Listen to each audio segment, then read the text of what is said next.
शुरू करते हैं फिर। राधा रस सुधा निधि, पहले चैतन्य महाप्रभु को याद कर लेते हैं। ये जो राधा रस सुधा निधि हम जो पढ़ने वाले हैं प्रबोधानंद सरस्वती जी की, इनका पहला नाम था प्रकाशानंद सरस्वती और इनका नाम प्रबोधानंद चैतन्य महाप्रभु ने दिया था। हम लोग जब वृंदावन महिमामृत कर रहे थे उस समय पर हमने ये पूरी कहानी, इनकी जो लीलाएं थी वो पढ़ी थी। पहले एक श्लोक याद कर लेती हूँ जो राधा रस सुधा निधि में पहला ओपनिंग श्लोक है, जो मंगलाचरण है, वो हम लोग पहले पढ़ लेते हैं। चैतन्य महाप्रभु के ऊपर है वो। निंदन्तं पुलकोत्करेण विकसन्नी प्रपसून छविं प्रोर्वीकृत्य भुजद्वयं हरिहरीति उच्यते उच्चैर्वदन्तं मुहुः नित्यन्तं धृतम् अश्रु निर्जर्चयै सिञ्चन्तम् उर्वीतलं गायन्तं निज पार्षदैः परिवृतं श्रीगौरचन्द्रं नमः। पहले के जो 5 श्लोक है वो मंगलाचरण के श्लोक है और ये जो श्लोक शुरू हुआ वो चैतन्य महाप्रभु से शुरू हुआ है। चैतन्य महाप्रभु के कृपा के बिना राधा रस सुधा निधि कुछ पल्ले नहीं पड़ेगी, समझ भी नहीं आएगा। इसीलिए ये क्लास शुरू करने से पहले, राधा रस सुधा निधि शुरू करने से पहले हम लोगों ने चैतन्य चरितामृत के वो कुछ चैप्टर्स को पढ़ा था। आदि चैप्टर 4 को पढ़ा था, जिसमें चैतन्य महाप्रभु उन्होंने क्यों अवतार लिया, इन कारणों के बारे में पढ़ा था। पहला कारण यह था कि चैतन्य महाप्रभु को जानना था राधा रानी की महिमा। राधा रानी की महिमा उनका दिल नहीं भरा था। जब हम पढ़ रहे थे चौथे चैप्टर को, जब हम आदि लीला में पढ़ रहे थे, तो उसमें यही लिखा गया कि राधा रानी से उनकी महिमा को और जानना था, उनका दिल भरा नहीं था कृष्ण अवतार में। तो एक कारण तो ये था कि राधा रानी की महिमा को जाने। दूसरा कारण ये था कि भगवान को अपनी स्वयं की मधुरिमा वो जाननी थी। और उसकी हमने लीला भी पढ़ी थी कि खुद को देख करके भगवान मोहित हो गए। बोले अच्छा, मैं इतना मधुर हूं, ऐसा मेरा बप्पू, क्या मधुरिमा है। लेकिन मेरी मधुरिमा को तो केवल राधा ही वही उसका आस्वादन कर पा रही है, मेरे मधुरिमा का। तो मैं कैसे जानूं कि मेरी मधुरिमा क्या है। तो एक कि राधा रानी के बारे में और जानना, दूसरी अपने स्वयं की मधुरिमा के बारे में जानना, और तो तीसरी राधा रानी मुझे कैसे प्रेम करती हैं, उस प्रेम का आस्वादन केवल वो ले पा रही हैं, उसको मैं कैसे समझूंगा। ये तीन भाव जब उनके मन में आया भगवान श्री कृष्ण के कि ये मैं ज्यादा इसको एंजॉय नहीं कर पाया, मैं तो राधा को देखता हूं तो मैं तो राधा से प्रेम करता हूं, तो मैं तो समझता हूं कि मेरा प्रेम क्या है, लेकिन राधा मुझे प्रेम करती है। और जब जब वो मुझे प्रेम करती है, मेरी मधुरिमा और बढ़ जाती है। तो उसका प्रेम क्या है और मेरी मधुरिमा में ऐसा क्या है कि उसके प्रेम को देख करके बढ़ता है। ये दोनों की चलती रहती ना। एक रस की मूर्ति है भगवान श्री कृष्ण, अधरम मधुरम वदनम मधुरम, क्या है वो, रस की मूर्ति। भगवान श्री कृष्ण रस की मूर्ति और राधा रानी भाव की मूर्ति। तो जैसे जैसे इनके अंदर प्रेम का भाव बढ़ता है, ऐसी ऐसी भगवान के मधुर रस जो भगवान के अंदर वो भी बढ़ता रहता है। तो ऐसा क्या ये प्रेम है। मैं प्रेम करता हूं राधा को, मैं अपना प्रेम समझ सकता हूं। राधा मुझे प्रेम करती तो वो क्या करती है मुझे कैसे समझ में आए। तो मुझे तो राधा का प्रेम जानना है। क्या है राधा, इतनी विलक्षण क्यों है। सब मुझ पर मोहित, मैं राधा पे क्यों मोहित हूं। कैसे मुझसे वो नाच नचवा लेती है, मेरी गुरु बन जाती है, मैं उसकी उंगली पे नाचता हूं। क्या है ऐसा इस राधा में, क्या है राधा रानी में, तो मुझे ये जानना है। तो चैतन्य, तो जब भगवान के मन में ये इच्छा हुई कि ये तीनों का आस्वादन मुझे करना है, तो भगवान ने राधा रानी का भाव, प्रेम भाव और राधा रानी की कांति ये ली, और भगवान फिर प्रकट हुए चैतन्य महाप्रभु के रूप में नदिया में। अब ये जो भाव था, जो प्रेम का भाव, जो माधुर्य रस का भाव, एक और भी कारण था, ये तो प्रधान कारण थे, लेकिन छोटे मोटे कारण ऐसे थे कि जो भक्त हैं उनको भी इस प्रेम का रस चखाना चाहिए।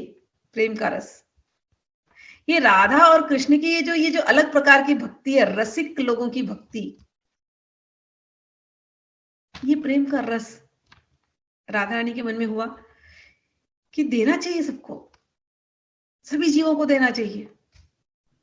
बहुत रसिक भक्त हमको हमारे माधुर्य रस में देखना चाहते हैं, तो उनको वो रस देना चाहिए। तब जब चैतन्य महाप्रभु के रूप में जब वो आए, भक्त के रूप में जब वो आए, और वो जब भाव में जाते थे, भाव में जब जाते हुए जब उस सारी लीलाओं का स्मरण करते थे, वो राधा रानी के भावों को स्मरण करते थे। वो अंदर तो हृदय में भाव में तो राधा रानी थी ना चैतन्य महाप्रभु के, तो जब भी कहीं जाते, कोई भी लीला उनको स्मरण आती, तो उस भाव में वो एक एक लीलाएं मुंह से निकलती भगवान श्री कृष्ण के, चैतन्य महाप्रभु के। उन लीलाओं को लिखा गया,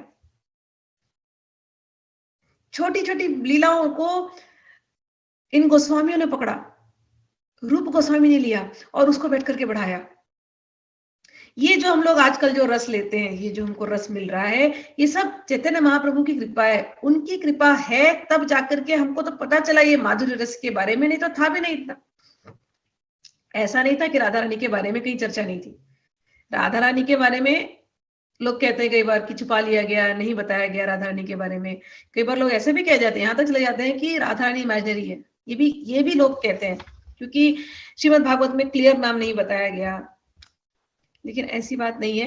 राधा रानी जब रिसर्च करते हैं, और जब आप ब्रज के संतों के साथ बैठे, तो वो तो ढूंढ ढूंढ के निकालते कि कहाँ कहाँ सारे वेदों में, ऋग्वेद हो, सामवेद हो, यजुर्वेद, सभी वेदों में राधा रानी का नाम है, और श्लोक निकाल निकाल के बताएं।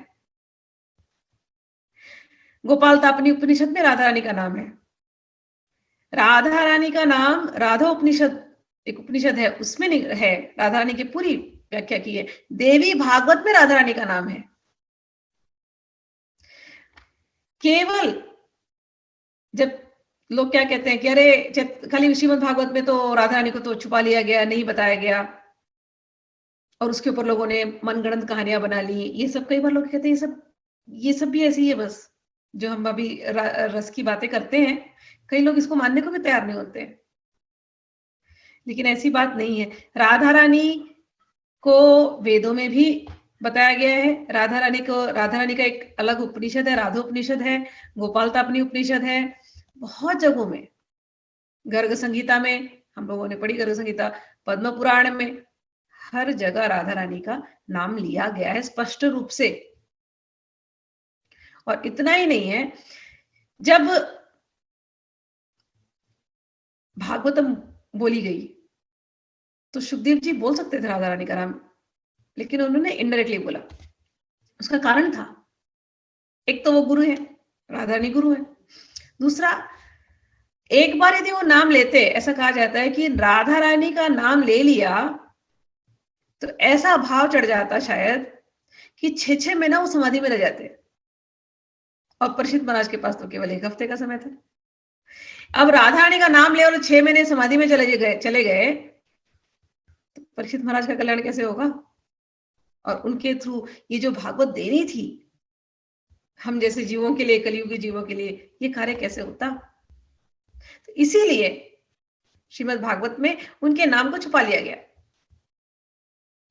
लेकिन राधा रानी का नाम जब हम बुक खोलते हैं तो हर जगह है। और चैतन्य महाप्रभु के तो मतलब वो तो थी साक्षात, वो तो थे ही। मैं क्या करूं, जब चैतन्य महाप्रभु को देखती हूँ बाहर से तो लगता है राधा रानी ही है ना, गोरी गोरी भाव में वही राधा रानी। केवल शरीर पुरुष का है तो कृष्ण भगवान ऐसा कहते हैं, लेकिन राधा कृष्ण मिलित तनु, राधा कृष्ण मिलित तनु, ये है चैतन्य महाप्रभु। पूरी चैतन्य, अच्छा चैतन्य चरितामृत पढ़ते जाएं, जगह जगह में राधा भाव, गोपी भाव उनके मुख से निकला। तो राधा रानी की महिमा बहुत ही ऊंची है। भगवान को सोचो, हम सब भगवान के को जानना चाहते हैं, और भगवान की इच्छा क्या हुई है, राधा की महिमा को जानूं, राधा के प्रेम को जानूं। तो ये अपने आप में ये इच्छा ही राधा रानी के स्तर को ऊंचा कर देती कि नहीं कर देती। अच्छा, व्रज में जब हम जाते हैं तो व्रज में राधा रानी ही प्रधान है। वहां पर राजा बाके बिहारी ऐसा तो नाम नहीं लेते, राधा रानी नाम लेते हैं, राजा बाके बिहारी नहीं बोलते। राजा रूप में तो भगवान केवल द्वारका में थे, द्वारकाधीश। ब्रज में तो भगवान को राजा बोलते ही नहीं कोई,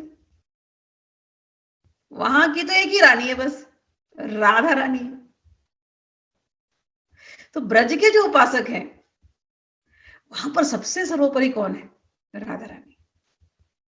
भगवान के मन को मोहने वाली, भगवान मदन को मोह लेने वाले मदन मोहन, उनके मन को भी मोहने वाली मदन मोहन मोहनी राधा रानी। तो ब्रज की जो उपासना है, ये जो रस भरी उपासना है, ये एक साधना है, ये ब्रज में है और हमेशा से थी।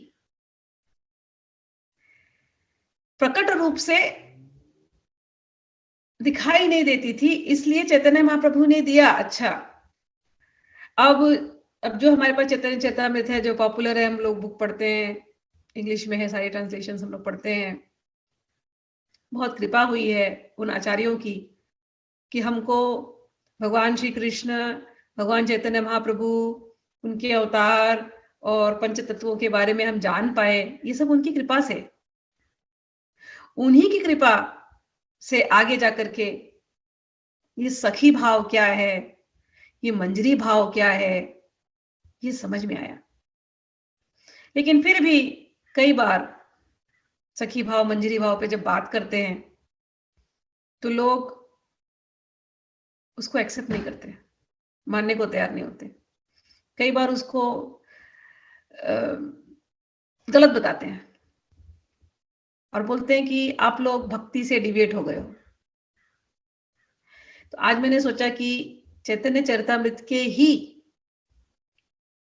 उन श्लोकों को निकालूं जहां पर चैतन्य महाप्रभु ने डायरेक्टली या इनडायरेक्टली भी नहीं, डायरेक्टली सखी भाव की चर्चा की है। सबसे गुणतम एक संवाद है रामानंद राय और चैतन्य महाप्रभु का। बहुत इस पर चर्चा होती, बहुत चर्चा होती है। पढ़ते जाएं पढ़ते जाएं पढ़ते जाएं पढ़ते जाएं उसको, तो बड़े स्पष्ट शब्दों में सखी भाव, सिद्ध देह, इन शब्दों को भगवान ने बुलवाया है रामानंद राय से।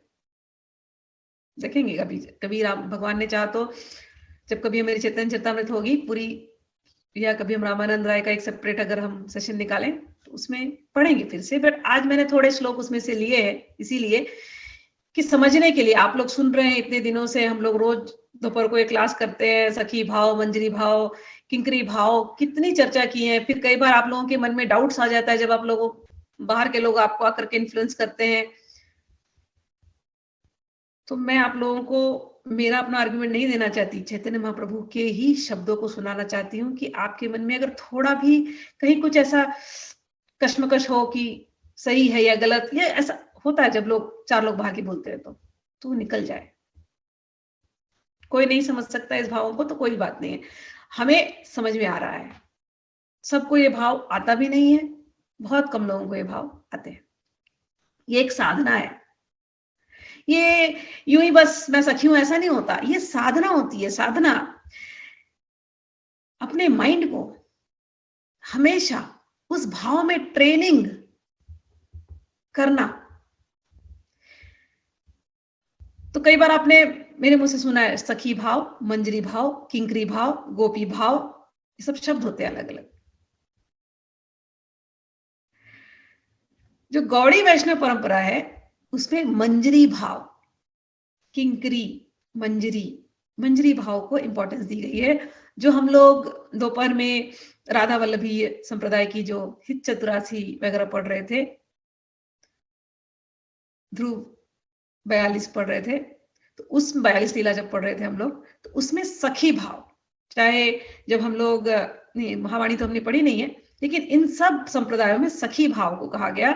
नॉर्मली सब सखी, और गौड़ी वैष्णव में एक मंजरी भाव, ये एक थोड़ा सा अलग भाव है।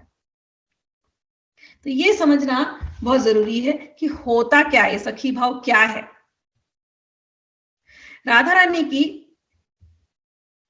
ये उज्जवल नीलमणि बोलकर के बुक है, उसमें आती है ये बातें कि राधा रानी की 5 सखी, 5 कैटेगरीज ऑफ फ्रेंड्स होते हैं। ऐसे भेसे भगवान के लिए भी 5 कैटेगरीज ऑफ फ्रेंड, हम सबके भी ऐसे होते हैं 5 कैटेगरीज ऑफ फ्रेंड। पहली कैटेगरी साधारण फ्रेंड्स। स्कूल में हम जाते हैं तो हमारे बहुत फ्रेंड्स, सारे स्कूल के जितने, एक क्लास में जितने बच्चे सारे हमारे दोस्त हैं ना, सारे हमारे सखा सखी हैं, तो साधारण फ्रेंड, तो उनको कहेंगे सखी। दूसरे उसमें से कुछ बड़े प्रिय होते हैं, वो हो गए प्रिय सखी। उसमें से और भी कुछ एकदम खासम खास होते हैं। तो स्कूल में जैसे क्लासरूम में सभी फ्रेंड्स थे, फिर एक समझो एक 8 लोगों का ग्रुप बन गया कि ये सब हमको अच्छे लगते हैं, इनके अच्छी मैचिंग हो रही है, तो 8 लोगों का ग्रुप। लेकिन उस 8 लोगों के भी ग्रुप में कभी कभी 2-3 लोगों से एकदम खासम खास होगी, उनके साथ अपनी ज्यादा सीक्रेट कर सकोगे। कभी कभी ऐसा होता है वो दो तीन के साथ ऐसी खासम खास होती है कि बाकियों की भी जोक्स आप ये 2-3 में करते हो कि नहीं, तो वो हो गए डियर मोस्ट, तो उसको कहते हैं परम प्रेष्ठ। तो सखी, समझ में आ रहा है सर्कल अभी, सखी, प्रिय सखी, परम प्रेष्ठ सखी, ओके। और एक सखी है प्राण सखी, कि ये आपकी लाइफ कंपेनियन है, इनके बिना आप रह ही नहीं सकोगे। और एक चौथी जो लास्ट कैटेगरी की होती है वो होती है नित्य सखी, ऑलवेज कांस्टेंट कंपेनियन, नित्य सखी। तो ये भाव समझ में आ गया ना, सखी, प्रिय सखी, परम प्रेष्ठ सखी, प्राण सखी और नित्य सखी। इनमें से जो नीचे के 2 रहते हैं, प्राण सखी और नित्य सखी, ये दोनों जो सखी हैं ये मंजरी भाव वाले होते हैं। प्रधानतया देखेंगे मेनली व्हेन वी फोकस, ये जो सखियों की जो कैटेगरी है, इनमें से कुछ को कृष्ण से बहुत प्रेम है, कृष्णा अधिका प्रेम, तो उनको कृष्ण प्रेम अधिका, तो उनको कृष्ण से बहुत प्रेम है। कुछ को दोनों से इक्वली प्रेम है, राधा रानी से भी प्रेम है, कृष्ण से भी प्रेम है। और कुछ को only and only Radha Rani से प्रेम है। समझ में आया ना, राधा, ऐसा नहीं कि कृष्ण से प्रेम नहीं है, बट प्रेम के अधिकारी, समझ में आया ना, राधा प्रेम अधिका, तो कुछ कृष्ण प्रेम अधिका, कुछ राधा प्रेम अधिका, कुछ समव्यवहार, दोनों के लिए इक्वल। तो जो सखी, प्रिय सखी जो होती है वो उनको कृष्ण से ज्यादा प्रेम है ऐसे बोल देते हैं, और जो परम प्रेष्ठा है, ये तीनों ऊपर वाली जो तीनों ये समयवार वाली भी है, लेकिन नीचे की जो दो हैं मंजरी भाव वाली, उनके लिए राधा रानी ही सब कुछ है, सब कुछ वो राधा रानी के लिए करने को तैयार है। राधा रानी को वो एक क्षण के लिए भी वो लोग छोड़ती नहीं है। अष्ट सखी जो है वो राधा रानी की सखियां, एकदम प्राण सखियों, नित्य सखी, साधन सिद्धा।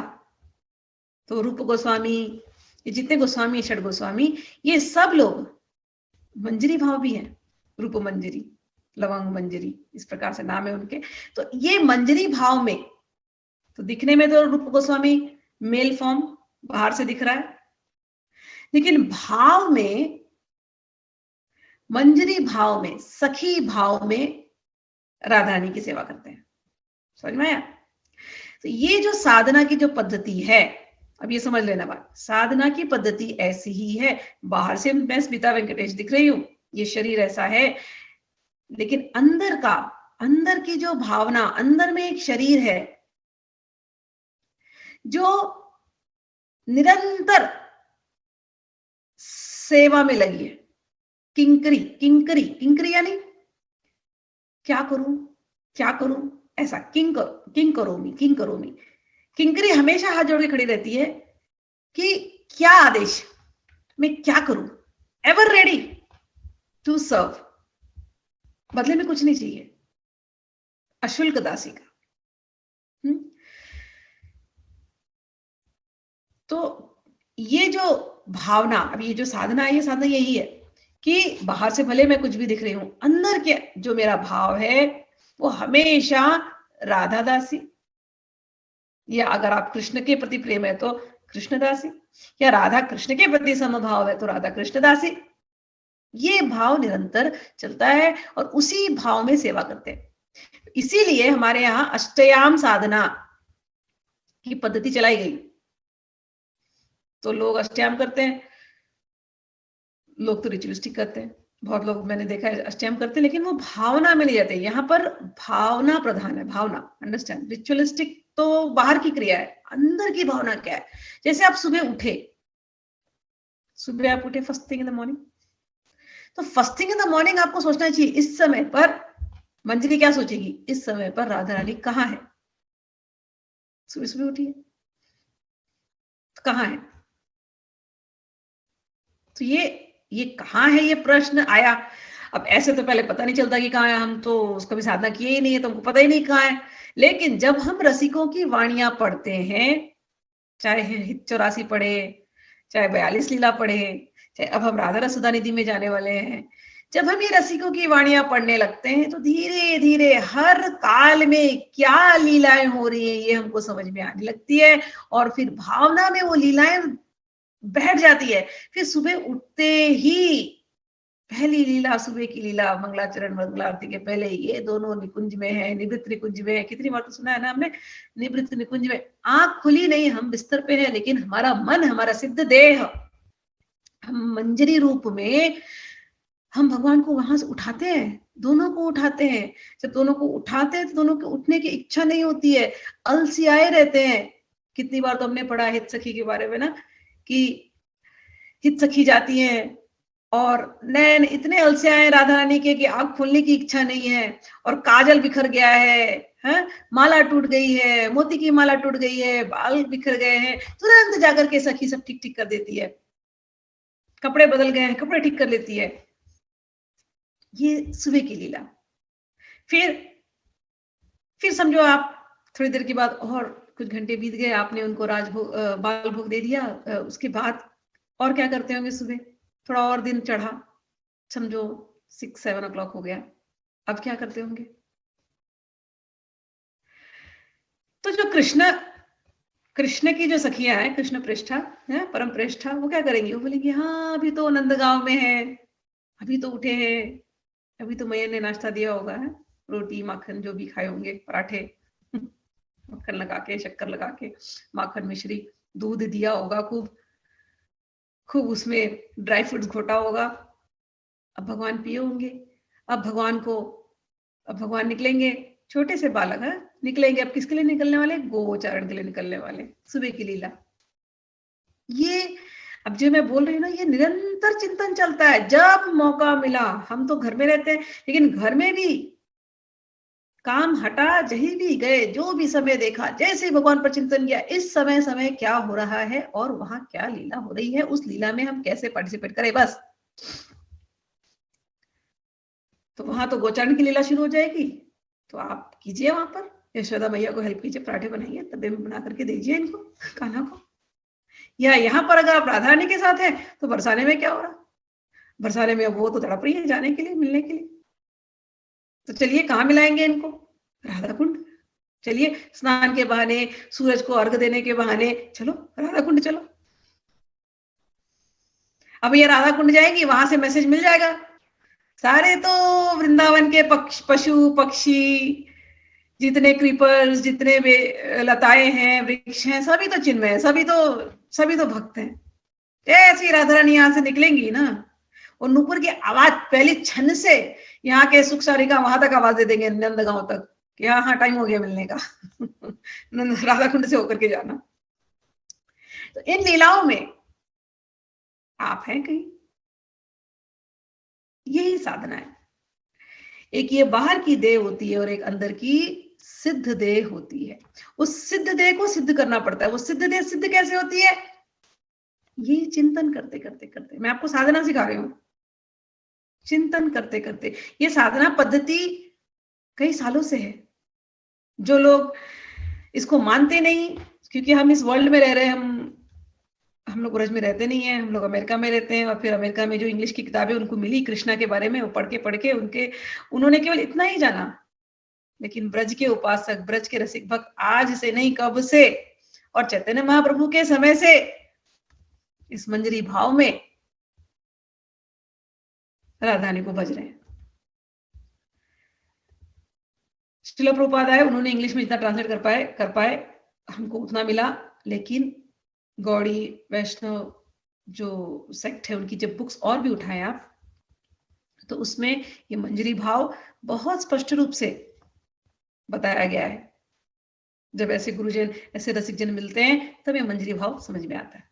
तो किंकरी मंजरी, ठीक है ना? किंकरी means always ready to serve. किंग करोमि, क्या करूं मैं।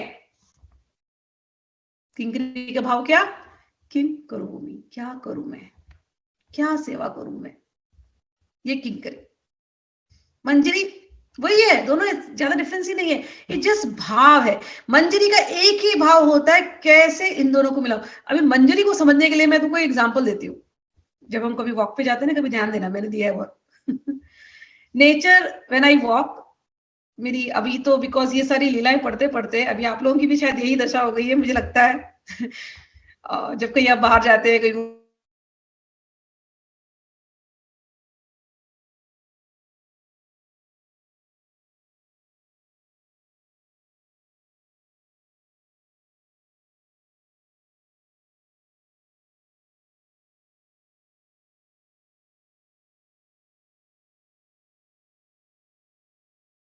तुलसी के जो छोटे छोटे आते हैं फ्लावर्स, छोटे छोटे छोटे छोटे, हवा चल गई थी, हवा चलेगी, फिर से एक्सप्लेन करते हो कि हम लोग जब चलते हैं ना, मैंने कहा कि अमेरिका में घूमने जब निकलते हैं तो यहाँ तो ग्रीनरी बहुत देखने को मिलता है।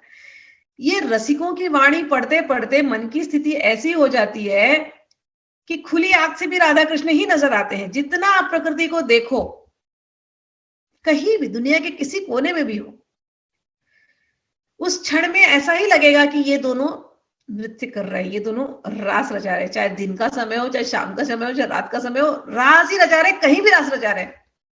भावना इतनी प्योर होने लगती है जब आप इस साधना में चलते हैं। तो मैं आपको समझा रही थी मंजरी कैसी होती है, मंजरी का रोल क्या है। तो आप जब नेचर को देखते हो ना, प्रकृति में, जब आप कभी वॉक पे जाओ, तो मंजरी जो फ्लावर्स होते हैं, तुलसी की मंजरी, हम तो नॉर्मली तुलसी की मंजरी कहते हैं ना, तुलसी की मंजरी में छोटे छोटे फ्लावर्स होते हैं। बट ऐसी ही और भी सारे तुलसी के टाइप के बहुत प्लांट्स हैं, तो उनमें ऐसी लंबी लंबी छोटे छोटे फ्लावर्स आते हैं, छोटे छोटे। तो जब स्प्रिंग, वसंत ऋतु जब आती है, तो आप नोटिस करोगे, अगर उनके बाजू में लिलीज हैं या कुछ ऐसे रोड साइड पे, हमारे यहाँ तो बहुत देखने मिलता है, रोड साइड पे कोई अच्छे सुगंध वाले फ्लावर्स हैं, बड़े वाले फ्लावर्स, और बाजू में ऐसे छोटे छोटे फ्लावर्स होते हैं जिसमें छोटे बहुत छोटे मंजरी जैसे फ्लावर्स आते हैं। तो ये मंजरियों का काम केवल इतना है, ये मंजरी जो फ्लावर्स होती हैं इनमें सुगंध बहुत आती है, लेकिन भंवरा आकर के इनमें से रस नहीं निकाल सकता, निकाल ही नहीं सकता। भंवरे को वो बड़ा फ्लावर चाहिए होता है जिसके अंदर पॉलन है। ये नेचर का मैं आपको रूल बता रही हूँ, सिस्टम, इससे आपको मंजरी भाव समझ में आएगा। तो भंवरे जो होते हैं बड़े फ्लावर में आते हैं और उसमें से पोलन, उसमें से नेक्टर निकालते हैं, और उनके आसपास ही छोटे छोटे मंजरियां होती हैं, छोटे फ्लावर मंजरी जैसे, जिनका काम केवल सुगंध देना है और भौरे को अट्रैक्ट करना है, लेकिन भौरा आकर के इनका पोलन नहीं लेगा, भौरा आकर के वो दूसरे फ्लावर का नेक्टर लेगा। इतना ही काम है मंजरी का। तो ऐसे ही तुलसी की मंजरी है, लेकिन वो तुलसी की मंजरी उतनी ही खिली है, भौरा आकर के केवल कमल से ही फूल लेने वाला है, कमल से ही नेक्टर लेने वाला है। तो मंजरी भाव यही है, हम सब वो दासी हैं, हमको सब वो करना है जिससे कृष्ण रूपी भंवर आए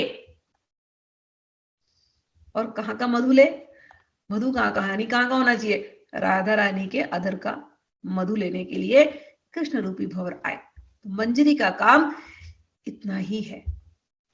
मंजरी हर सार्थक प्रयास करती है इन दोनों को मिलाते रहने का। उसका रात दिन एक ही चिंतन, ये दोनों कैसे मिले, ये दोनों कैसे मिले। तो मंजरी भाव समझ में आई, ये साधना है। इसीलिए अष्टयाम लीला चलिए हमारे यहाँ, सुबह सुबह उठना है 8 पहर में, उस समय के उस संप्रदाय के भजन होते हैं, उन भजनों को आप गाइए, या अगर भजन गायन नहीं आता तो मेडिटेट कीजिए। मैं शाम के समय 5 बजे को भी अगर देखूं तो क्या होगा, अभी राधा रानी क्या करती होंगी। जैसे ही समय घर के कामों से छुट्टी मिला, बैठे हम, मैं प्रैक्टिकल साधना सिखा रही हूँ, बैठे हम 5 बज गए, अब क्या करती होंगी राधा रानी। आना चाहिए मन के अंदर एक ख्याल, 5 बजेगा, तुरंत मन वृंदावन जाएगा, खिला हुआ वृंदावन। अच्छा मौसम देखना, अभी जनवरी चल रहा है, ठंडी का मौसम होगा, तो ठंडी के मौसम में कैसी हवा आएगी। अब वहां पर जो हवा आएगी वहां थोड़ी गर्माहट तो लानी पड़ेगी ना, तो सेकने के लिए कुछ इंतजाम करना पड़ेगा कि नहीं। अब देखो मंजरी को कितना काम आ गया, बैठे बैठे सोच, केवल वृंदावन पहुंची, वृंदावन में ठंडी ठंडी हवा आती होगी, यमुना के किनारे शीतल शीतल हवा बह रही है। अब राधा रानी और कृष्ण को यहाँ आना है, शाम का समय है, तो खूब एक अच्छी सी शिकोटी लगाओ, वहां पर थोड़ा सा आग वाग लगाओ, कैंप फायर लगाओ। अब ये लोग दोनों आएंगे सज धज के, थोड़े से शॉल वॉल पहन करके, गर्म कपड़े, आकर के सब सखियां बैठेंगी, वहां पर नृत्य होगा, थोड़ा जलपान होगा शाम के समय। उस जलपान में, उस नृत्य में भजन गाएंगे। कौन सा गाना चाहते हो तो आप प्रैक्टिस रोज करोगे, जिसकी साधना है तो वो तो काके सुना देगा। मेरी सेवा तो कहानी सुनानी है, तो मुझे तो कहानी सुनाना अच्छा लगता है, ठीक है ना। तो इस प्रकार से मंजरी भाव को हम डेवलप करते हैं। कोई भी सेवा आप ले सकते हो, जो आपके मन में आती है सेवा वो आप लो। राधा रानी को पैरों में लत तक लगाना है, ये भाव में रहो। राधा रानी अब जाने वाली है, उनके पैरों में लत तक लगाओ, हाथों में मेहंदी लगाओ। राधा रानी जाने वाली, चूड़ियां पहनो। आज क्या कपड़े पहनेंगी वो, बस उनके फैशन डिजाइनर बन जाओ। आपकी राधा रानी, आपको जैसे सजाना है, आपके कृष्ण आपको जैसे सजाना है, जिस भाव में आपको उनको ले जाना है,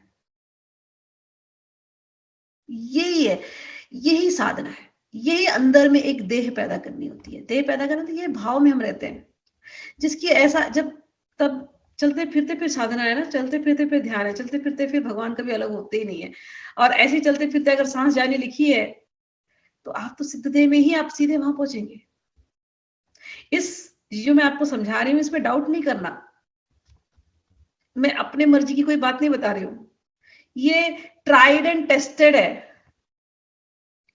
कितने रसिक संतों ने किया है, यही किया है। महावाणी मैंने आप लोगों को पिछले क्लास में समझाया था, जब हम लोग ध्रुव 42 लीला कर रहे थे, महावाणी में लिखा है, क्लियर लिखा है कि समझो किसी को ऐसा कोई गुरु नहीं मिले जिसने उनको ऐसी कोई दीक्षा नहीं दी और उनको सिद्ध दे। अभी तो मैं आपको समझा रही हूं, ऐसा नहीं समझाया किसी ने उनको। तो भी यदि उनकी भावना में, वो इस मंजरी भाव में या सखी भाव में है, रात दिन नित्य सेवा में ही लगे बस, तो ऐसे जो साधक होते हैं, इनका सिद्ध स्वरूप ये अपने आप गोलोक में बना होता है। हम लोगों का जब हम इस भाव में जब साधना कर रहे हैं तो हमारा सिद्ध स्वरूप उस गोलोक में बन जाता है, और जब हम शरीर छोड़ते हैं हम अपने सिद्ध स्वरूप को जाकर के मिल लेते हैं। तो हर प्रकार से यदि तो आपको गुरु ने दिया, कोई ऐसा गुरु आपको मिल गया और आपको भरोसा आ गया और कर रहे हैं, तो बहुत अच्छी बात। ये जो सखी साधना है, अगर नहीं भी है फिर भी आपकी भावना यदि सशक्त है और आप सिंसियरली आप चाहे राधा रसुधानी जी का पाठ करें, चाहे हित 84 का पाठ करें, चाहे ध्रुव 42 लीला का पाठ करें, चाहे सेवक वाणी का पाठ करें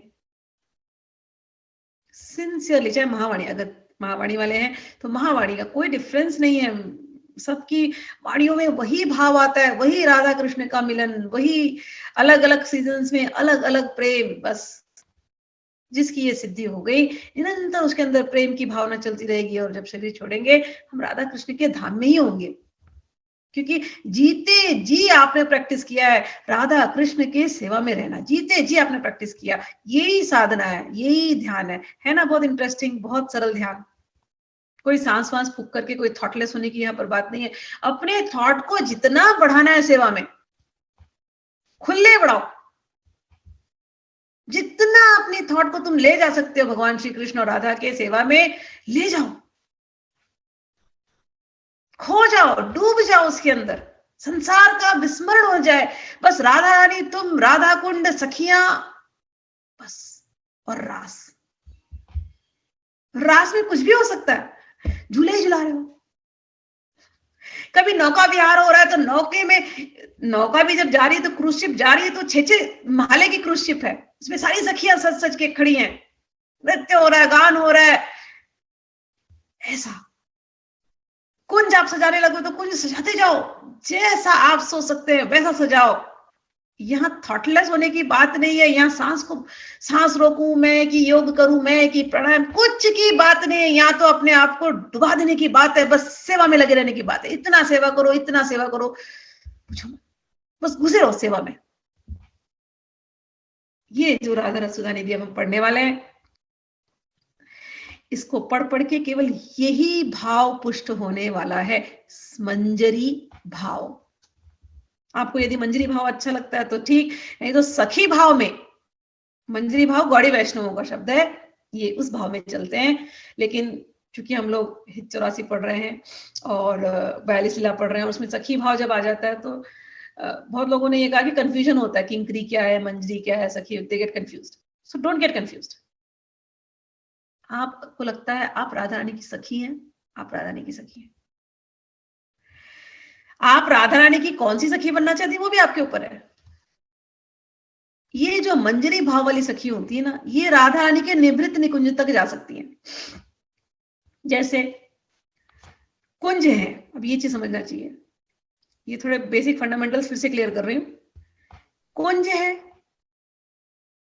निकुंज है, निभृत निकुंज है। तो कुंज वो जगह है, कॉमन एरिया, कॉमन गोष्ठ, वहां सब लोग आ सकते हैं। गोपा, जितनी अलग अलग गोपियां, प्रौढ़ गोपियां, सब मतलब कि आप एक गांव में गए तो गांव का open space where everybody can freely mingle, सब लोग आकर के एक दूसरे को हाय हेलो कैसे वो बात कर सकते हैं। तो वो गोष्ठ, वो जगह, तो वो भी कुंज ही है ना, सारे कुंज। तो वहां तो कुंज ही है, वृंदावन में कुंज के अलावा क्या है। तो उन कुंज में भगवान के जो सखा और प्रिय सखा, ये लोग आ सकते हैं वहां तक। सखा भी आ सकते हैं और सखियां भी आ सकती है, ओपनली ये लोग मिल सकते हैं कुंज में। लेकिन निकुंज में जब जाते हैं तो निकुंज में सखाओं को एंट्री नहीं है। सखा को कहां तक एंट्री है? प्रौढ़ जितने गोपियां हैं, उनको कहां तक एंट्री है? बाहर के लेवल तक, कुंज तक, common areas. Nikunj is a special area.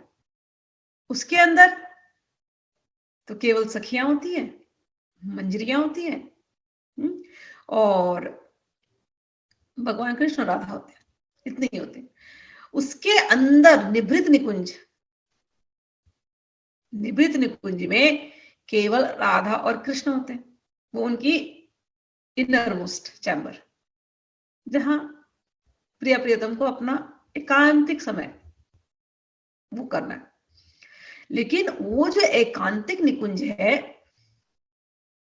उसमें भी तो सेवा चाहिए ना, साज सजावट। और कभी कभी जब दोनों एकांत में समय बिताते हैं तो कभी कभी प्रेम इतना बढ़ जाता है कि मूर्छा हो जाती है, आती है ना मूर्छा। तो उस मूर्छा के समय पर आजू बाजू मंजरी चाहिए सेवा के लिए, कि वो वहां प्रेजेंट हो। वो कभी कभी भगवान के गीत बनाकर, गीत सुना सुना करके राधा रानी को मूर्छा से बाहर ले आते हैं, और कभी जो भी सेवा करनी हो करते ऐसी सेवा, और मूर्छा से बाहर आने के बाद जो भी चाहिए वो सेवा में लगी रहती है। तो ये जो मंजरी गण जो होती है ना, ये अंदर तक, निभृत निकुंज तक इनको एंट्री मिलती है सेवा करने के लिए। जरा एक आवाज वहां से हुई नहीं कि ये हाजिर है सेवा करने के लिए। तो ये जो सखियों की जो लेवल है, मतलब इस लेवल तक की सेवा, तो ये आपके ऊपर है, निभृत निकुंज तक की सेवा। अच्छा, ये जो सखियां होती है उनमें से जैसे अष्ट सखियां हैं, अष्ट सखियां कई बार अगर राधा रानी की इच्छा हुई कि ये अष्ट सखियां भगवान के साथ समय बिता लें, तो अष्ट सखियां राधा रानी के लिए भगवान के साथ समय बिता सकती हैं। लेकिन ये जो मंजरी भाव में होती है, जो किंकरी होती है, दासी किंकरी जो भी कहिए, ये कभी नहीं करेंगे ये काम। राधा रानी की ही सेवा वो करती है। ये बेसिक डिफरेंसेस है मंजरी भाव में, सखी भाव में। लेकिन आपके ऊपर है कौन सा, आपको किससे प्रेम ज्यादा है और क्या आपको सेवा करनी है, आप कर सकते हैं। सबको एक कॉमन टर्म देना है सखी, तो सखी दे दीजिए। आप राधा रानी की सखी हैं, आप भगवान श्री कृष्ण की सखी हैं, आप उनकी सेवा में मन से लगे रहिए। सिद्ध देह में, अपने देह में, सिद्ध देह वही होता है कि अंतर आत्मा, अंतर देह से आप आंख बंद करें तो you are just 9 year, 10 year, 11 year, 12 year old Manjari सखी, always ready to serve Radha Krishna. यही साधना है। जब जो मौसम, अभी जनवरी चल रहा है, जनवरी के मौसम में कैसा मौसम, क्या कपड़े, क्या भोजन, क्या नृत्य, क्या गीत, क्या होंगे। अगर नहीं आ रहे तो खोलिए 84 के पेजेस को, ध्रुव बैलेस लीला पढ़िए और उसको अपने भाव में लाइए। रसिकों ने, रसिक जनों ने, रसिक भक्तों ने इसीलिए लिखा है ताकि हमारे जैसे लोग जिनको आइडिया नहीं था कुछ, हमको पहले तो आइडिया नहीं था ना साधना, लेकिन करते करते करते करते अब साधना धीरे धीरे परिपक्व हो जाते। जब आप साधना में, तो खुली हो आंखें या बंद हो आंखें, लीलाएं कभी हटती नहीं है।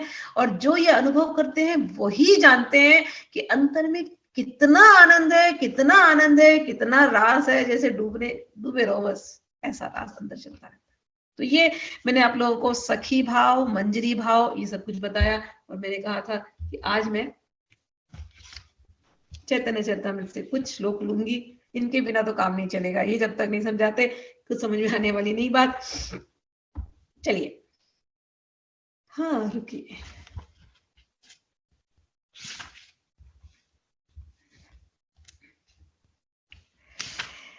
रामानंद राय और चैतन्य महाप्रभु का जो संवाद है बहुत बड़ा है,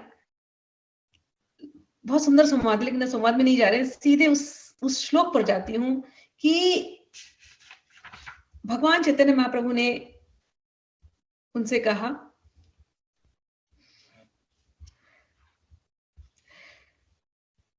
साध्य वस्तु साधन बिनु के ही नाही पाया, कृपा करी कहराया पबारा उपाय। जो मैंने आपको सिद्ध देह के बारे में कहा था मैंने, तो यहां पर कहते हैं श्रीमद् भागवतम के कुछ श्लोक लिए थे उसके पहले। नायम सुखाप भगवान देहिनां गोपिका सुतः ज्ञानिनां चात्मभूतानां यथा भक्ति मतामिह।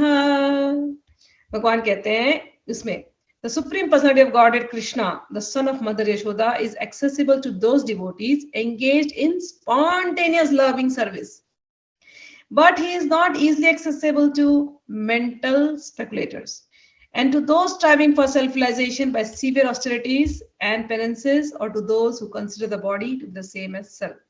जो लोग बहुत तपस्या में लगे हैं, ज्ञानी जन हैं और सोच रहे हैं ज्ञान से वो पा लेंगे भगवान को, तो ये संभव नहीं कि भगवान को ऐसे पाया जा सके। तो उनको पाया कैसे जाते हैं? कहते हैं बस प्रेम से पाया जाता है, भाव से पाया जाता है। जिनके अंदर भाव है उनको बड़े आसानी से मिल जाते हैं। तो इसलिए क्या करना चाहिए? अब देखो शुरू होता है, टेक्स्ट 228 है, ये है मध्य लीला चैप्टर 8 टेक्स्ट 228। अतएव गोपी भाव करी अंगीकार रात्र दिन चिंते राधा कृष्णेरा विहार। इसलिए क्या करना चाहिए? अतएव गोपी भाव करी अंगीकार। समझ गया? इजी है ना? क्या करना चाहिए? चैतन्य महाप्रभु रामानंद राय के साथ बात कर रहे हैं, उसमें ये कहा जा रहा है कि कह रहे हैं कि इसलिए क्या करना चाहिए? गोपी भाव को अंगीकार करना चाहिए और रात्रि दीना चिंते, रात्र दिन चिंतन में रहो। किसके? राधा कृष्ण विहार। राधा और कृष्ण जो विहार करते हैं, कहाँ विहार करते हैं राधा कृष्ण? वृंदावन। कहाँ वृंदावन? यमुना के किनारे। यमुना के किनारे कहाँ? किसी कदम के नीचे। क्या कर रहे हैं? विहार कर रहे हैं। रात्र दिन क्या करना चाहिए हमको? बस यही चिंतन करना चाहिए। कौन सा भाव अंगीकार करना चाहिए? गोपी भाव अंगीकार करना चाहिए। आगे कहते हैं, देखो ये साधना यहाँ बताई गई है रामानंद राय के उसके उसमें, सिद्ध देहे चिंती करे ताहानी सेवन सखी भावे पाय राधा कृष्णेर चरण। कह दिया ना, सिद्ध देहे चिंती करे, बार बार चिंतन करो, अपने उस सिद्ध देह से चिंतन करो। और क्या करो? ताहानी सेवन, उनकी तुम उस कहानी, मतलब कह रहे कि उस स्पिरिचुअल वर्ल्ड में, उस जगत में जहां राधा कृष्ण रहते हैं, जिस वृंदावन, अलौकिक वृंदावन धाम में रहते हैं, जिस दिव्य वृंदावन में रहते हैं, चिन्मय वृंदावन में रहते हैं, उस चिन्मय वृंदावन में आप अपने सिद्ध देह से उनकी सेवा करो। रामानंद राय और चैतन्य महाप्रभु के संवाद में ये आया है श्लोक। सखी भावे पाया राधा कृष्णेर चरण। और उसी सखी भाव, जब आपको सखी भाव मिल जाएगा, सखी भाव से ही आप कृष्ण के चरण पालोगे। ठीक है? अच्छा श्लोक है ना ये, मैंने आज निकाला मन में। अब जब कभी बाहर की जब इन्फ्लुएंस आपके ऊपर आएंगे और लोग क्वेश्चन करेंगे कि नहीं आप तो पता नहीं क्या हो गए हो आप सखी भाव में चले गए, ऐसा कुछ है नहीं, आप बिगड़ गए हो। नहीं, ऐसा कुछ नहीं भाई। चैतन्य महाप्रभु ने, रामानंद राय ने अपनी बातें में की है। लोग इतने लेक्चर देते हैं, इतनी सी बात छुपा देते हैं, समझ नहीं आता उनको। सीधे क्लियर लिखा है। चलिए, कोई घुमाव फिराई बात नहीं है इसके अंदर। लिखे हैं तो बहुत काल तक, बहुत समय तक जब आप ऐसे सिद्ध देह से राधा कृष्ण की सेवा करते रहते हैं तो निश्चित ही फिर आप उनके धाम जाएंगे और राधा कृष्ण के चरणों को आप पालेंगे। सरल भावना। अच्छा, आगे कहते हैं कैसे होगा ये पॉसिबल कैसे है? गोपी अनुगत्य वीणा ऐश्वर्य ज्ञाने भजिले हनाही पाया ब्रजेंद्र नंदने।